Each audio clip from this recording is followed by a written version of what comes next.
पहिलं गमक आहे आपल्या व्यक्तिमत्व विकासाचं. आपला व्यक्तिमत्व विकास करून घ्यायचा म्हणजे हे जे आदर्श महापुरुष आहेत, हे जे महापराक्रमी पुरुष आहेत, यांच्या चरित्रातून आपल्याला मंथन करून काही गोष्टी आत्मसात करायच्या आहेत. त्यांचं व्यवस्थापन, त्यांचं मॅनेजमेंट पहा, त्यांनी जनतेसाठी काय केलं ते पहा, त्यांची प्रशासन व्यवस्था पहा. जो 7/12 वैयक्तिक कुठल्याही व्यक्तीच्या नावावर नव्हता, तो सर्वप्रथम कष्टकऱ्यांच्या, जो कसेल त्याची जमीन, हा मंत्र महाराजांनी दिला. ही प्रचंड सुधारणा आहे. त्यानंतर त्यावेळेस फारसी भाषेचा व्यवहार कोशात उपयोग होत होता. महाराजांनी मराठीला प्राधान्य दिलं आणि मराठी ही राजव्यवहाराची भाषा झाली पाहिजे असं सांगितलं. हा विचार आपल्याला त्यांच्या चरित्रातून घ्यायचा आहे.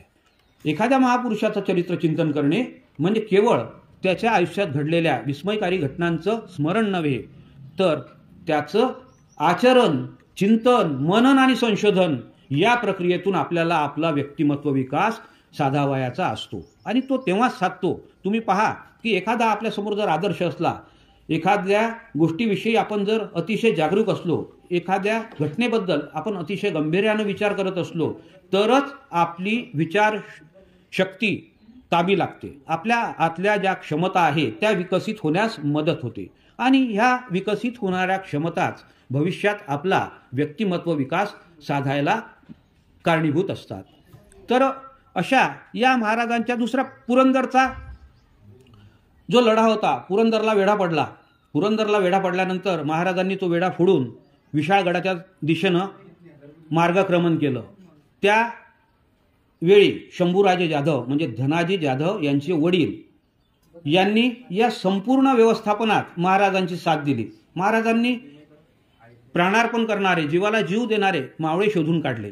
जे निरक्षर होते त्यांच्यातलं पोटेन्शियल, त्यांच्यातली क्षमता महाराजांनी विकसित केली. त्यांना एक विशिष्ट प्रकारची प्रेरणा बहाल केली आणि सांगितलं की तुम्ही साधे नाही आहे, तुम्हाला या भौगोलिक परिसराचा संपूर्ण अभ्यास आहे, तुम्हाला रानावनातल्या अनेक अनाकलनीय अशा घटनांचं आकलन झालेलं आहे आणि त्यामुळे या स्वराज्य स्थापनेसाठी अत्यंत कुशल कारागीर म्हणून मी तुमची नेमणूक करतो आहे. आणि ती नेमणूक सुद्धा समस्त मावळ्यांनी सार्थ केलेली आपल्याला दिसून येते.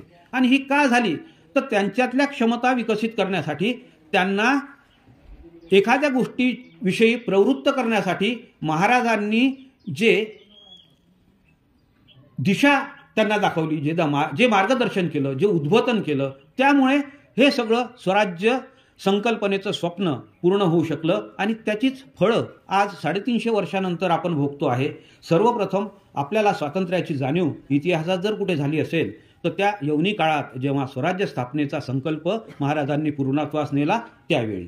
पन्हाळगडच्या वेढ्यातून सुटताना आणि विशाळगडावर पोहोचेपर्यंतचा जो कालावधी होता किंवा जो नियोजनबद्ध कार्यक्रम होता, त्या कार्यक्रमाचं गमक सुद्धा त्या आयोजनात, त्या नियोजनात आणि त्या संपूर्ण घटनेच्या मुळाशी जाऊन जर आपण तपासतो म्हटलं तर 1000 लोक, 1000 मावळे महाराजांसोबत निघाले वेढा फोडल्यानंतर. त्यातले 400 मागं थांबले यासाठी की मागून जर पाठलाग झाला तर त्याची पूर्वकल्पना यावी यासाठी. 300 महाराजांसोबत पुढे गेले.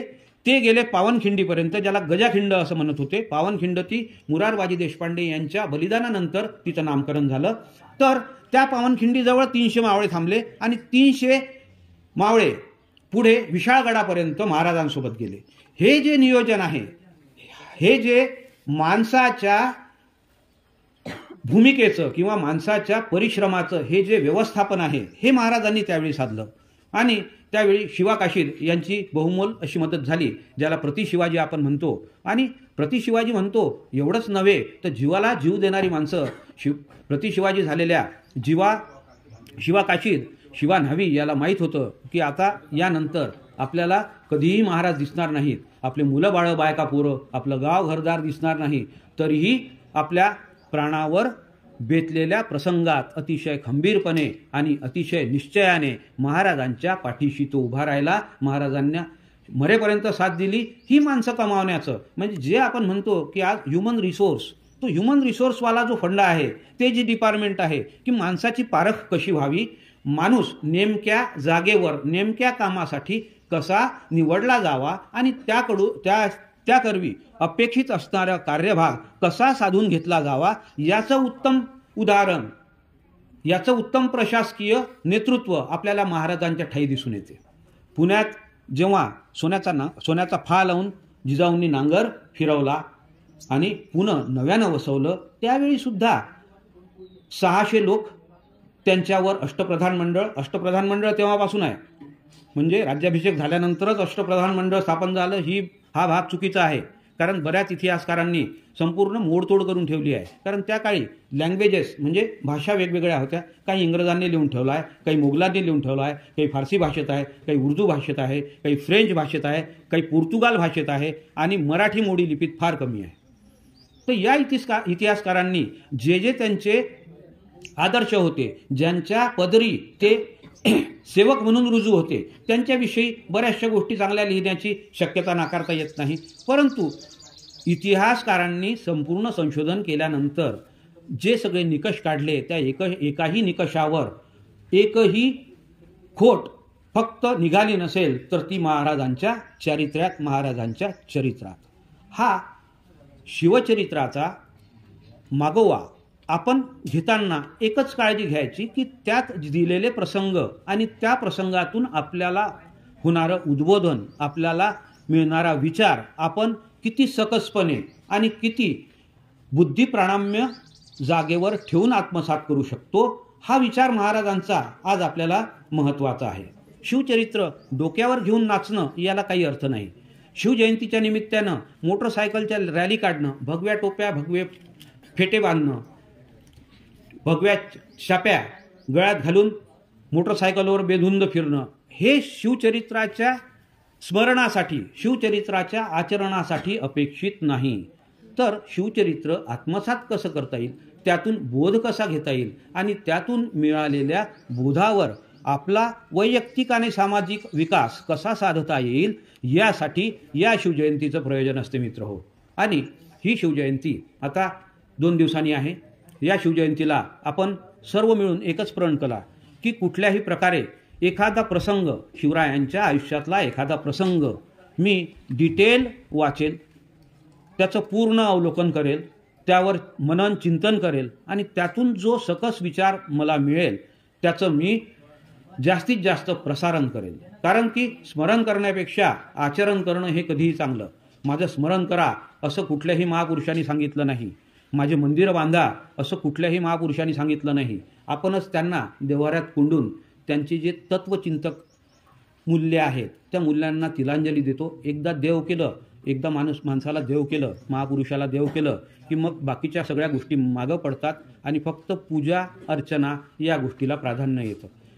देव तर दगडाचाही होते हो, पण त्या दगडाच्या देवाला देवत्व प्राप्त होण्यासाठी त्या दगडाच्या देवाची जेव्हा आपण पूजा करतो तेव्हा त्यातून आपल्याला मिळणारा बोध हा महत्त्वाचा असतो. शिवचरित्रातून आपल्याला हेच साधायचं आहे. शिवचरित्राच्या पारायणाने आपल्याला आपल्या जीवनात सकारात्मक असा विचार घडवून आणायचा आहे. आपल्या भोवताली असणाऱ्या समाजासाठी आपण जे काही देणं लागतो त्याविषयीचं उत्तरदायित्व निभावण्याची जबाबदारी आणि जाणीव आपल्याला निर्माण व्हावी, यासाठी शिवचरित्राचं चिंतन केलं पाहिजे. आणि या अशा ज्या बारीक सारीक तपशीलवार गोष्टी असतात याकडे नेमका आपण दुर्लक्ष करतो. मित्रहो, स्पर्धेच्या काळात अतिशय गांभीर्याने आणि जागृत राहून आपला व्यक्तिमत्व विकास आणि आपलं ध्येय हे साधायचं आहे. कारण महाराजांनी स्वराज्याचं ध्येय डोळ्यासमोर ठेवलं, त्या दृष्टीने प्रयत्न केलेत आणि तो जो संकल्प होता तो पूर्णत्वास नेला. असंच एखादं ध्येय आपल्या डोळ्यासमोर असलं पाहिजे. कुठल्याही परीक्षेचं असो, कुठल्याही प्रकारच्या नोकरीचं असो, कुठल्याही प्रकारच्या उद्योगधंद्याचं असो किंवा शेतीचं असो, परंतु मला भविष्यात काय करायचं आहे, त्यासाठी माझ्या आयुष्याचं काय नियोजन असलं पाहिजे आणि त्या नियोजनाच्या दृष्टीने प्रत्येक पावलावर मी कसा जागरूक राहिलो पाहिजे, याविषयी आपल्याला या शिवचरित्रातून प्रेरणा घ्यायची आहे. आणि शिवचरित्र शिवाजी महाराज, छत्रपती शिवराय फक्त महाराष्ट्रापुरतंच मर्यादित नाहीत, ते कोण्या विशिष्ट जातीपुरता सुद्धा मर्यादित नाहीत. त्यांच्या सेवेत असणारे आपण जर लोक तपासले तर त्यात 18 पगड जातीचे सगळे लोक होते. ब्राह्मण, मुसलमान, मेहतर सगळ्या प्रकारचे लोक होते. आणि हे सगळ्या प्रकारचे लोक असताना सर्व धर्मीय स्वराज्य, सर्व धर्माचा विचार करणारं स्वराज्य महाराजांना स्थापन करायचं होतं.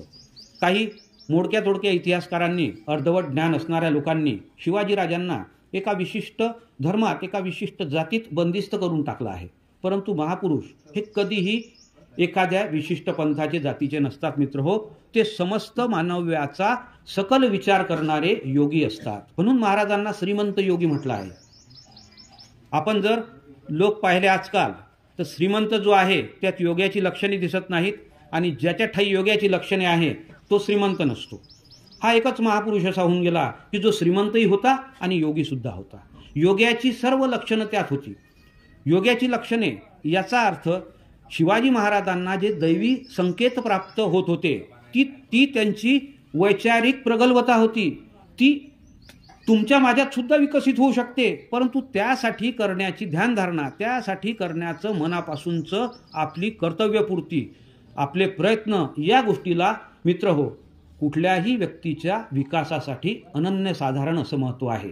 आणि अशा या छत्रपतींच्या शिवचरित्राला न्याय देण्यासाठी प्रत्येकाने झटलं पाहिजे. किमान विद्यार्थी दशेत असणाऱ्या, शिक्षक या भूमिकेत असणाऱ्या माणसाने तरी याचा प्रचार आणि प्रसार होईल तेवढा आणि पुरेसा तुमच्या मेंदूपर्यंत शिरेल एवढा तरी केला पाहिजे. हे माझं वैयक्तिक असं मत आहे. नुसता आपण महाराष्ट्रापुरता विचार करतो, परंतु 1857 सालापासून आपल्या देशावर इंग्रजांचं राज्य होतं आणि स्वातंत्र्याची प्रेरणा इथल्या तरुणांमध्ये, इथल्या लोकांमध्ये जागृत व्हावी, यासाठी सुद्धा शिवचरित्राचं चिंतन कितीतरी महापुरुषांनी केलेलं आपल्याला दिसून येते. महात्मा फुले असो, डॉक्टर आंबेडकर असो, टिळक असो, नेताजी सुभाषचंद्र बोस असो, नोबेल विजेते रवींद्रनाथ टागोर असो, प्रत्येकाने आपल्या कार्याची दिशा ठरवताना शिवचरित्राच्या चिंतनातून त्यांना आपल्या भावी आयुष्यात पावलापुरती प्रकाश तरी सापडलेला आपल्याला त्यांच्या चरित्रात सुद्धा दिसून येतो.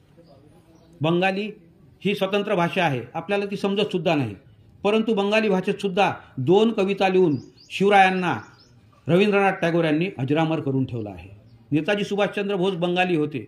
इंग्रजांच्या वेढ्यातून सुटताना आग्रा सुटकेच्या वेळी ज्या क्लुप्त्या किंवा युक्त्या महाराजांनी वापरल्या, त्या आत्मसात करून, त्यांचा विचार करून, त्या कशा रीतीनं आपण राबविल्या पाहिजे याविषयी जागरूक राहून नेताजींना सुद्धा आपल्या कार्याची दिशा सापडली.